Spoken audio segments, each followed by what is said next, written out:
He's Right. I need to click here. And then.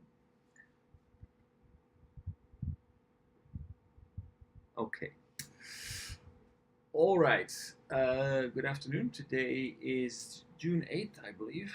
Yes, June 8th. I'm joined here by Uno-san. I forgot to just. I didn't go into.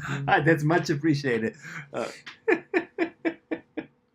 So Uno-san and Kimoto-san, Takashi-san has family duty Sick leave. today. And actually, we're picking up where we left the other day. I don't know if you remember last week, we were looking at a discussion about populism, and populism is basically the conflict between nationalism and globalism. Wait a minute. Last week we did nationalism and globalism. Yes, And who's the name of the Jewish guy, the Yeah. Israeli guy. Exactly. There was yeah. what was it? He wrote a book. Yeah. Anyway, okay. So I Homo know. sapiens. Not Homo sapiens, but something like it. So and actually, I was thinking this directly taps into something that we saw. Are you going to discuss this? Yeah. You will continue that? Yes. I just keep that Oh, very good. 28 minutes last week. We Okay. finished. I think actually when we started up, it probably automatically starts at the same position. Okay. But actually, before that, I would like to quickly review about 4 minutes, the last 4 minutes of video we saw before, because I believe it directly relates to what they're discussing in the other video. Are you going to talking about Africa? Well, it's not really about Africa. It's more about free trade. A free trade. Yes. We need to adjust screen. 2, 1, skip. Free trade. Millions of tons of goods in motion across the planet. Here.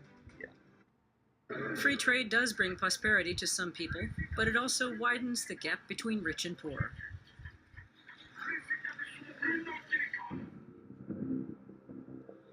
The richest 10% of humanity now owns 90% of the wealth on the planet. The poorest 50% of the world's population has to make do with almost nothing, just 0.2% of the wealth. The winners are those who can afford to invest in global concerns. Google parent company Alphabet has quintupled in value in the last few years. Apple's value has risen by a factor of 10. During the same period, the world economy has only grown by about a third. But capital flows across borders wherever money can be made. So the finance sector also profits at a vast scale from free trade. The problem is there are no global rules for taxation. That allows big companies to park billions in offshore tax havens like the Cayman Islands or Panama. There are no global controls in the areas where they have the potential to make a difference to the world's poorest. That's why protests are growing louder, like this one, at a WTO meeting in Buenos Aires. Oh, this is Buenos Critics Aires. say the organization is little more than a cartel, there to protect the interests of the powerful industrialized nations and global concerns.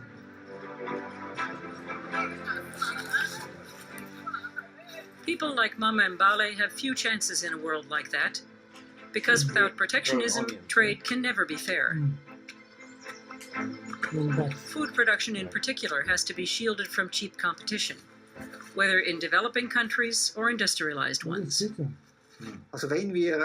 we want to continue producing food products in the region rather than in the cheapest place in the world, and if the products only follow the highest purchasing power, then the only way to sustain that is with protectionism, but a positive protectionism based on sustainability. Africa doesn't need fetters. It needs protection while its industries grow. And only when that happens will the flood of migrants to Europe searching for a better life finally slow. Francisco Mari says the current model is fundamentally flawed. The rules of world trade are actually made to allow big countries to invest in small ones and gain access to their resources. There's a lot of hypocrisy there, especially in agriculture. Everyone bangs on about how we need free trade, but is busy protecting themselves in a huge way with subsidies to their own farmers. So it's a two-faced deception, crying out for free trade internationally while practicing protectionism at home. That won't work. It's unfair, and I believe there's no future in it. The global exchange of goods is always a fight for prosperity. And in the end, there are winners and losers. Trade that is truly free is a myth, and will always remain one. That's it. That's it. Oh my goodness, just a couple of So basically, I think this 3-4 minute video explains a lot. Explains a lot about free trade as a whole. It brings prosperity to the world as a whole, but actually, it is very unequal in terms of, okay, who are the winners and who are the losers? Because actually, the money flows only to a few, and lots of money flows to a few.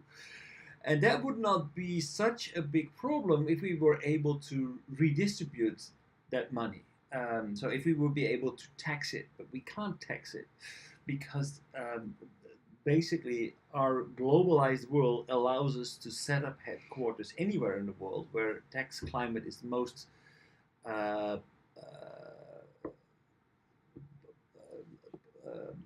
favorable for the company. So what we see is a lot of companies, they set up their administrative headquarters in countries where they don't need to pay a lot of taxes, which is an enormous problem because if you for look, example, Amazon, they don't pay tax here in Japan. right, they don't pay tax in Japan. But like if you look like for example Shell, Oil? they take oil out of Nigeria. Most of their employees are actually flown in from outside of Nigeria, and their administrative headquarters are not located in Nigeria, so they are not paying a lot of taxes in Nigeria. They cause environmental damage to Nigeria, and basically Nigerians are almost not making any benefit out of this. So this system actually makes people want to go back to where they were before globalization, and they want to basically regain control. So they want to go back, but can we go back? That's the real question. So what Trump is doing is he says, okay, well, let's America first. Let's make America great again. That means that basically closing their borders for trade or renegotiating trade deals, going operating on a nation versus nation, not nation together with other nations, but nation against nation, and trying to get the best deal. But a lot of our problems, a lot of the things that we are dealing with at the moment are not limited to the borders of our nation anymore. If we think about, for example, pollution, a lot of it is transnational. If we think about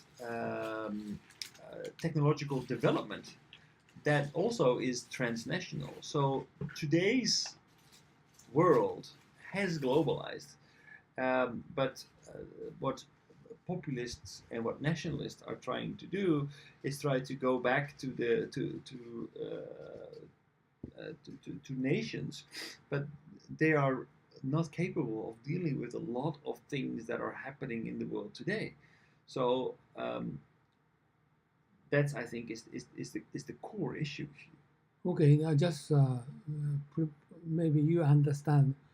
In Africa, many countries they just former president or prime minister had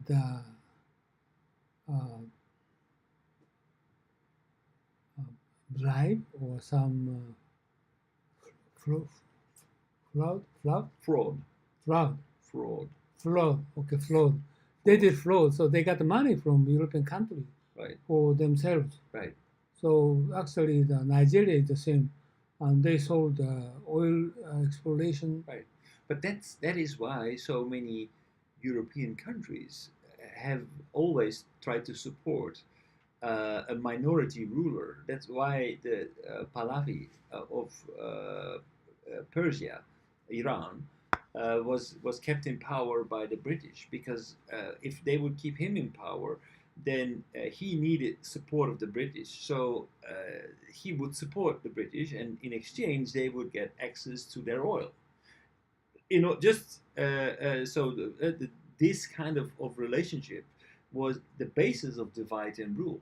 So in all these countries that are rich in resources that do not have mature democracies. Oh, okay. Some cases, Botswana is devered. Okay, just they had right for developing diamond. Okay, but devered in these cases, they gave 70% of the sales amount is delivered to Botswana. Okay, but this is very exception. Usually in Nigeria, any other country, and oil and diamond, almost majority of the minerals is the same. Zambia is the same. Almost all their product is brought to Europe instead of local country. So this, because based on the original agreement, is only for the not consider for their people, but for their the president or the sort of people, Right. families occupy this kind of problem. Right. So, why is it so enormously profitable to be a leader of a country? Because then basically you are the first point of contact for these companies who are capable of extracting your riches and putting it in the market, which is not an easy thing to do. So this is the first major problem in Africa. Okay. Yeah.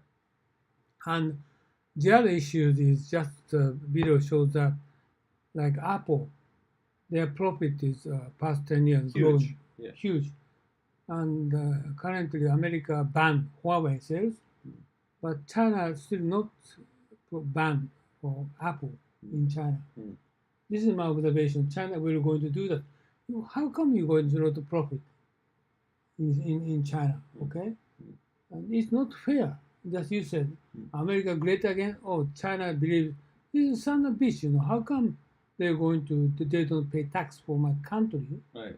So my observation is next week or couple weeks, they stopped some production of Apple iPhone. It is possible, but they would actually cut themselves very deep in the flesh now, because there's a lot of employment is generated. Okay, this balance is 1.3 million employment, direct employment at the factory, and 2.5 million people for software companies that are developing OS, Apple. But it means total is about 4 million people working for Apple. But 4 million? Yeah. 1 point directly employed at factory. 2.5 million is just software company. 2.5 million? Yeah. Uso. Well, I just video show you. 2.5 million people? Yeah. Software development for Apple OS. Yeah, this is just they are showing the video. That is impossible. No, not impossible. You're going to find out some video, Apple. So that China will going to stop it. And then what they are talking about is also China is going to show the Korean War movie. Okay, what the Chinese government said, Xi Jinping said, you must be patient. You're going to lose job, but must be patient. So remember Korean War. So this is the current China-U.S. war. It's almost serious war. So stop Huawei, but Huawei, they're not bankrupt. They're losing 45 market share of Europe. Okay, they couldn't sell the OS, and they have local OS. So this kind of can manage in China. So 53% still remain in the market in China, so they can survive. But Apple is they cannot make any production. Do they have such a big market share in Europe? Yeah, 43%. Really? Yeah, Huawei. But okay, Apple case is different. If China stop production Apple iPhone, they can sell anywhere. It means immediately they will bankrupt. So big damage for Trump. Yeah. So have a look. For 2 weeks. The China government said, okay, we'll announce listing, American company listing for not recommending here in China. They're going to publish 1 or 2 weeks later. So most target is Apple. I don't know what it is. So we will see.